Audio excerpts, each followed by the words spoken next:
Hujan dengan intensitas tinggi melanda Kabupaten Aceh Tengah, Aceh mengakibatkan sejumlah titik kembali dilanda banjir pada Selasa lalu. Peristiwa ini menyebabkan sejumlah kawasan yang sebelumnya terdampak bencana hidrometeorologi kembali terjang banjir. Sejumlah jembatan darurat yang sebelumnya dibangun untuk akses warga kembali rusak dan akhirnya mengandalkan jembatan gantung yang hanya dapat dilalui kendaraan roda 2. 4 kecamatan di Kabupaten Aceh kembali terjang banjir, yakni Kecamatan Bintang, Kecamatan Ketol, Kecamatan Linge, dan Silih Nara.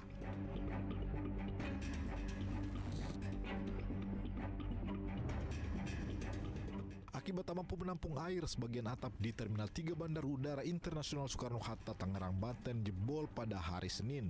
Berdasarkan video amatir warga, konstruksi atap tidak dapat menahan tampungan debit air hujan yang ekstrim hingga akhirnya jebol dan viral di media sosial. Asisten Deputi Communication dan Legal Bandara Internasional Soekarno-Hatta Yudi Setiawan mengatakan kebocoran tersebut hanya terjadi di satu titik dan berlangsung secara singkat.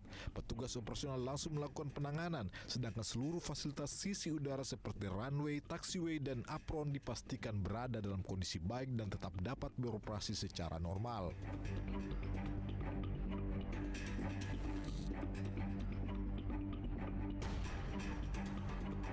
Kejaksaan Agung menarik Kepala Kejaksaan Negeri Karo dan Kerja Guguk, Kasipitsus, dan 2 Kepala Seksi Tindak Pidana Khusus buntut penanganan kasus korupsi pembuatan video profil 20 desa di Kabupaten Karo yang sempat menjerat videografer Amsal Kristi Sitepu. Kejagung menyatakan langkah ini dilakukan untuk pemeriksaan keempat pejabat adiaksa tersebut. Kapus Penkum Kejagung Anang Apriyatna menyebut penarikan ini bertujuan untuk mengkaji ada atau tidaknya pelanggaran dalam penanganan perkara. Pada Rabu 1 April 2006 lalu, Majelis Hakim Pengadilan Negeri Medan menjatuhkan vonis bebas terhadap terdakwa Amsal Sitepu. Kasus ini menjadi perhatian karena JPU menuntut Amsal hukuman penjara 2 tahun dengan tuduhan markup anggaran video profil. Markup tersebut diperoleh dari perhitungan kerugian negara yang dianggap sembrono karena menilai biaya editing dan dubbing video harusnya nol.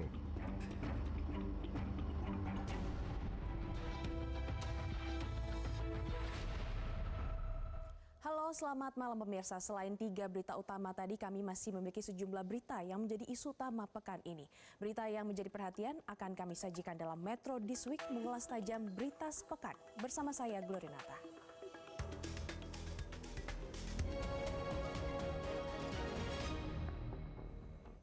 Pemirsa, harapan akan perdamaian di Timur Tengah sempat merebak setelah Iran dan Amerika Serikat menyepakati gencatan senjata selama 2 pekan pada Selasa lalu. Namun euforia tersebut hanya bertahan tidak genap sehari setelah Israel melancarkan serangan udara besar-besaran ke Lebanon dan memicu kemarahan Iran.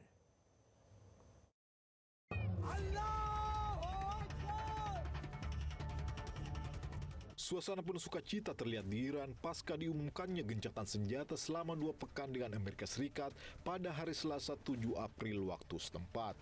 Warga Iran turun ke jalan, mengibarkan bendera Iran, serta mendaki jalan-jalan utama di Teheran. Pengumuman gencatan senjata itu terjadi setelah Presiden Donald Trump akhirnya melunak dengan menerima 10 poin tuntutan Iran yang sebelumnya ditolak AS, seperti penghapusan semua sanksi primer dan sekunder terhadap Iran, kontrol berkelanjutan Iran atas Selat Hormuz, dan jaminan hak pengayaan nuklir Iran. Situasi ini mencairkan suasana Timur Tengah setelah sebelumnya kian mendidih akibat Presiden Amerika Serikat Donald Trump yang mengultimatum Iran akan menghancurkan jembatan serta pembangkit listrik nuklir mereka bila tidak membuka Selat Hormuz dalam waktu 48 jam.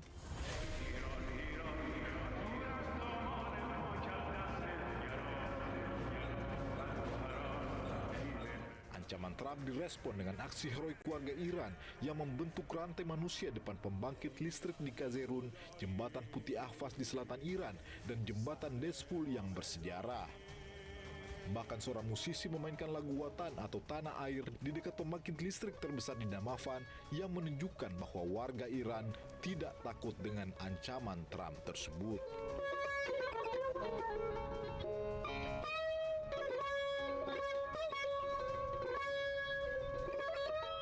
Persetujuan gencatan senjata tidak hanya dirayakan oleh warga Iran, tapi juga masyarakat global lewat sambutan hangat para pemimpin dunia seperti Presiden Prancis Emmanuel Macron hingga pemimpin tertinggi Vatikan Paus Leo.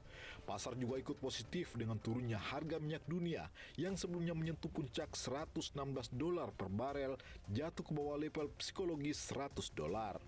Namun di balik euforia gencatan senjata tersebut, kalangan akademisi Iran memperingatkan agar tetap waspada karena mereka berhadapan dengan dua sosok yang kerap ingkar janji, yakni Donald Trump dan Perdana Menteri Israel Netanyahu. You're dealing with Trump and Netanyahu, so you shouldn't be optimistic at all. Being pessimistic is also not good because Iran is interested in good faith negotiations. Iran is interested in reaching an agreement. So I'm somewhere in between. I'm not optimistic and I don't want to be pessimistic. Sesuai prediksi, belum sampai sehari warga Iran menghirup udara damai, ketegangan kembali memuncak setelah Israel secara mendadak melakukan serangan udara besar-besaran ke Lebanon yang menewaskan lebih dari 250 orang dan hampir 900 orang luka-luka.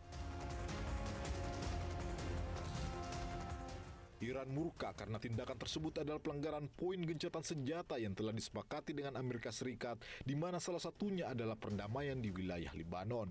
Iran langsung membalas dengan mengancam kembali menutup Selat Hormuz yang membuat harga minyak dunia diprediksi kembali meningkat. Pemimpin tertinggi Iran, Ayatollah Mojtaba Khamenei, kembali menyampaikan pernyataan yang dibacakan oleh seorang pembawa acara di televisi pemerintahan Iran dengan menegaskan Iran tidak pernah menginginkan perang, namun Iran juga tidak ingin melepaskan hak-hak yang sah dengan tetap melawan kejahatan yang dilakukan oleh musuh serta akan membawa Iran ke era baru pengelolaan Selat Hormuz. ما طالب جنگ نبوده و نیستیم، ولی به هیچ وجه از حقوق حقی خود دست نمی کشیم و در این جهت همه جبهه مقاومت را به طور یکپارچه در نظر داریم.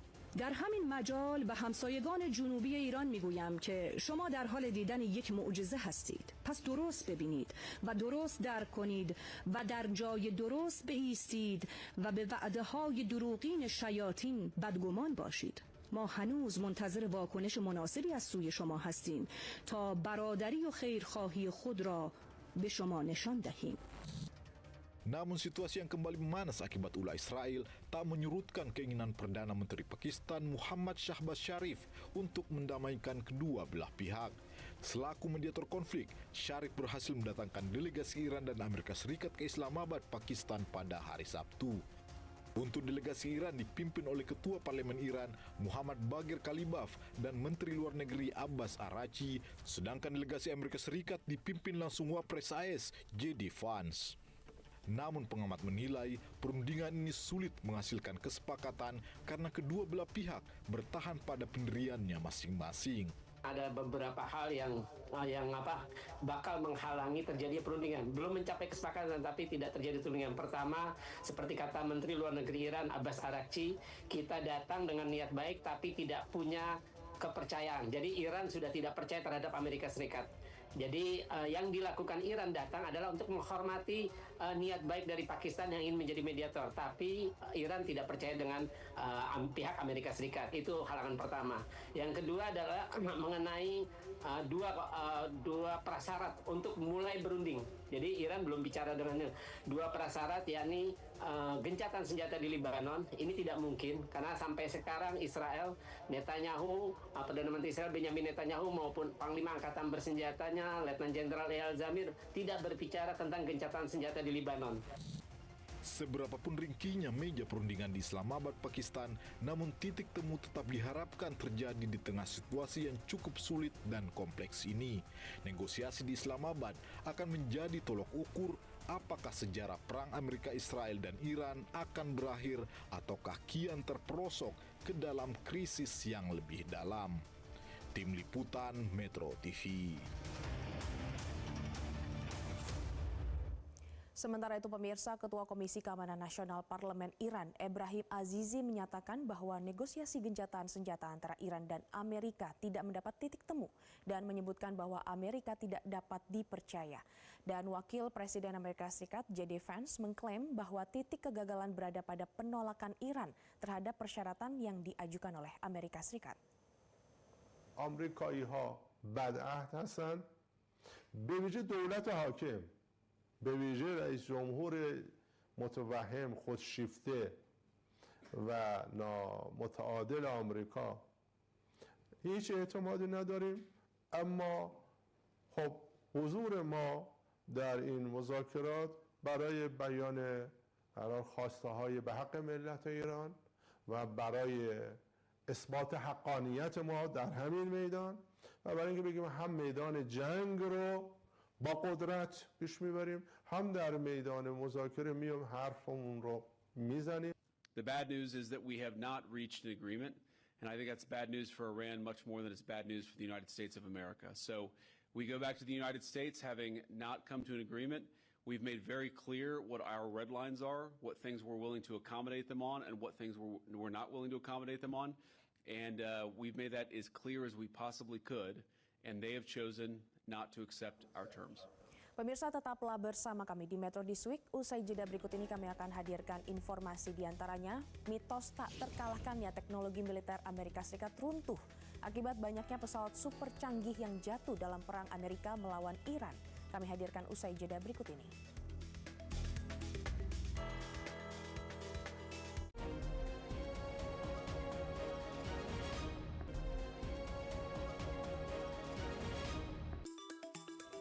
Pemirsa, Anda kembali bersama kami. Mitos tak terkalahkan teknologi militer Amerika Serikat runtuh akibat banyaknya pesawat super canggih yang jatuh dalam perang Amerika melawan Iran. Salah satunya jet tempur F-15E Strike Eagle yang dikenal memiliki rekor tempur 104 kali menang tanpa pernah terkalahkan dalam 2 dekade terakhir.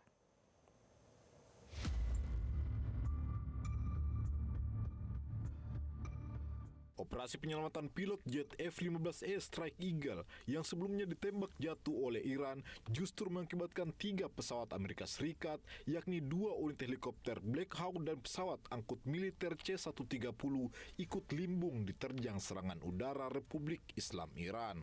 Iran menyatakan jatuhnya 2 pesawat tersebut menjadi bukti bahwa klaim keberhasilan Presiden Donald Trump dalam operasi penyelamatan salah satu pilot jet F-15 hanya tipu daya untuk menutupi kegagalan total Amerika Serikat dalam operasi tersebut.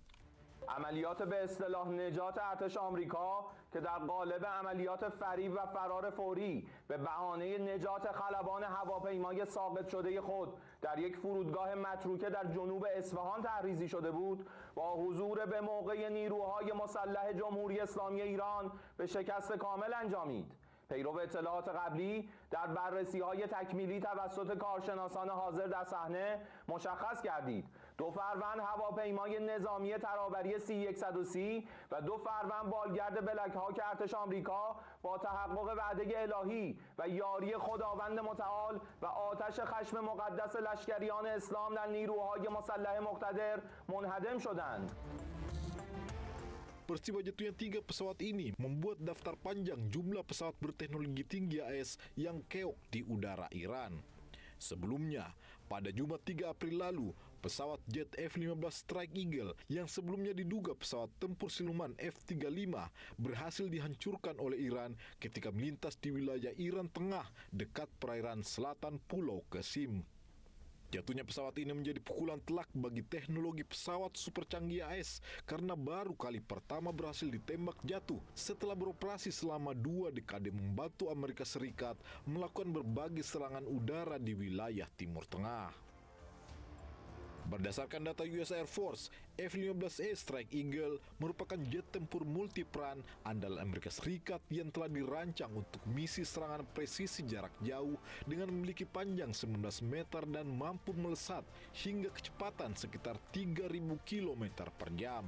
Ketangguhan F-15 terletak pada integrasi teknologi avionik mutakhir karena dilengkapi radar jarak jauh dan sistem navigasi GPS hingga mampu memantau ancaman secara presisi serta fitur terbang rendah dan menyerang target dengan akurat bahkan dalam kegelapan malam. Jet ini juga memiliki segudang senjata berjalan mulai dari rudal udara hingga berbagai bom dan meriam. Di medan laga, F-15 memegang rekor tempur yang mencengangkan, yakni 104 kali menang tanpa satupun terkalahkan di udara. Sejarah mencatat peran besar F-15E dalam Perang Teluk tahun 1991 saat memburu rudal Scud dan menghancurkan target strategis di Irak, kemudian berlanjut dalam berbagai operasi di Afghanistan, Suriah hingga Libya. Pakar strategi PP Angkatan Udara sekaligus mantan penerbang F-5 Tiger dan F-16 TNI AU, Marsma TNI Purnawirawan Agung Sasongko Jati mengatakan bahwa jatuhnya F-15E menandai adanya kelemahan besar di balik kecanggihan teknologi Amerika Serikat yang bisa ditembus oleh Iran. Salah satunya adalah jenis rudal Iran yang memiliki sensor infrared untuk menangkap panas pesawat canggih tersebut.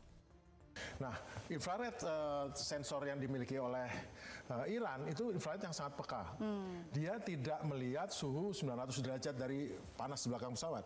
Dia hanya melirik suhu dari suhu 30 derajat sampai mungkin 300 derajat. Yang dilihat adalah suhu, kalau pesawat terbang dengan kecepatan subsonik sampai 600 km per jam atau transsonik sampai 800-700 km per jam, itu akan menghangatkan permukaan depan.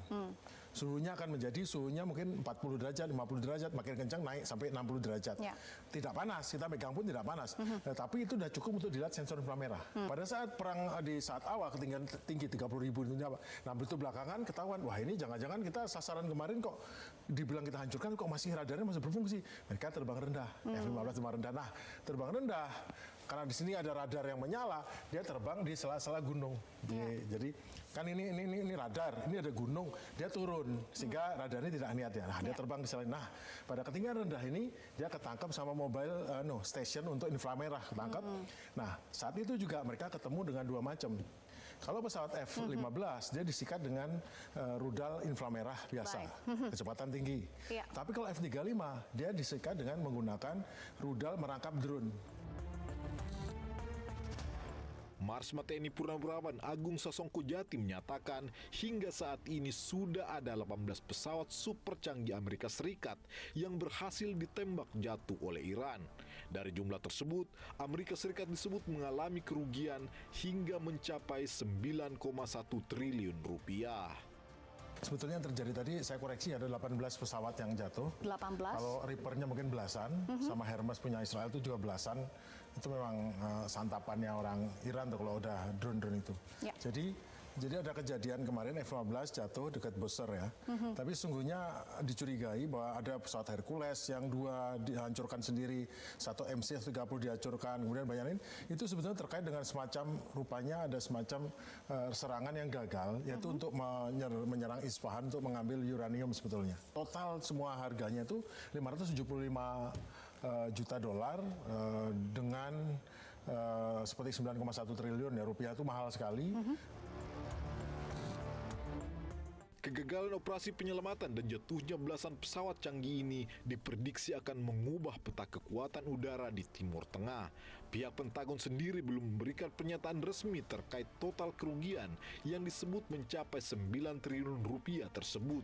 Namun yang pasti, insiden ini menjadi catatan kelam bagi sejarah penerbangan militer Amerika Serikat di dalam perang melawan Iran. Tim Liputan Metro TV.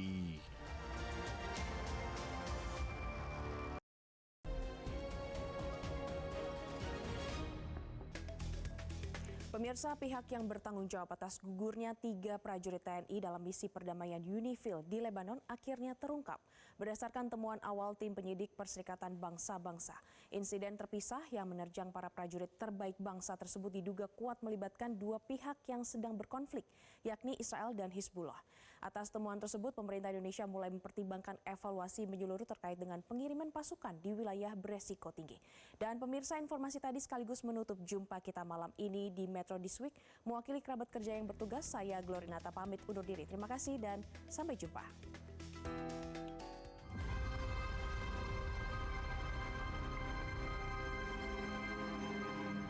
Teka-teki pihak yang bertanggung jawab di balik gugurnya 3 prajurit TNI yang tergabung dalam pasukan penjaga perdamaian UNIFIL di Libanon, yakni Mayor Anumerta Infantri Zulmi Aditya Iskandar, Serka Anumerta Muhammad Nur Ikhwan, dan Kopda Anumerta Faris Ramadan, akhirnya terjawab. Temuan awal tim penyidik Perserikatan Bangsa-Bangsa PBB menunjukkan pihak yang bertanggung jawab kemungkinan besar adalah Israel dan Hizbullah dalam 2 insiden terpisah pada tanggal 29 dan 30 Maret 2026. Stepan Dujarric, juru bicara utama Sekretaris Jenderal PBB Antonio Guterres, menyatakan pada insiden 29 Maret terdapat proyektil meriam utama tank kaliber 122 mm yang ditembakkan tank Merkava Angkatan Pertahanan Israel dari timur ke arah Taibah. Peristiwa ini diduga kuat terkait dengan gugurnya Kopda Anumerta Farisal Ramadan. Sementara insiden kedua pada 30 Maret yang berkaitan dengan wafatnya Mayor Infantri Anumerta Zulmi Aditya Iskandar dan Serka Anumerta Nur Ikhwan diduga akibat alat peledak improvisasi yang dipicu oleh kawat jebakan yang kemungkinan besar dipasang oleh Hizbullah. Regarding the first incident on March 29th, based on the available evidence, including analysis of the impact site and notably the fragments of the projectile discovered in UN position known as 7-1.